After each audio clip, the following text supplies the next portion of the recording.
કે એ સકરિયાનો પ્રોગ્રામ કહેવાય. જાજા માણસો ભેગા થયા હોય, કોઈની આંખમાં આહુડા પડતા હોય, ધુવાણા નીકળે છે, આને દેન ક્રિયા કહેવાય. વળી પાનું ફેરવીને લખી લીધું, બહુ જાજા માણસો ભેગા થઈ ગયા હોય, વચમાં મોટો ભડકો બરતો હોય, ધુવાણા નીકળતા હોય, કોકની આંખમાંથી આહુડા પડતા હોય, એને દેન ક્રિયા કહેવાય. ધીસ ઇઝ દેન ક્રિયા. એ લખી લીધું ને 2-3 દી ન્યા રોકાણું. ત્યાંથી એના ફઈના ગામ ગયો.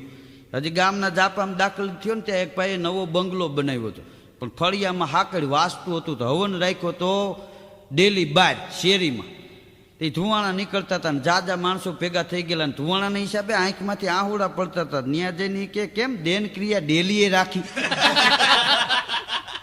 વળી 2-3 કે ઊભા થઈને ખેંચી. એ કે આ 7 લાખના મકાન બનાવ્યા છે, હજી કોઈ રહેવા નથી આવ્યું, આ વાસ્તુ હાલે છે ને આની અહીંયા દેન ક્રિયાની ક્યાં દેશ.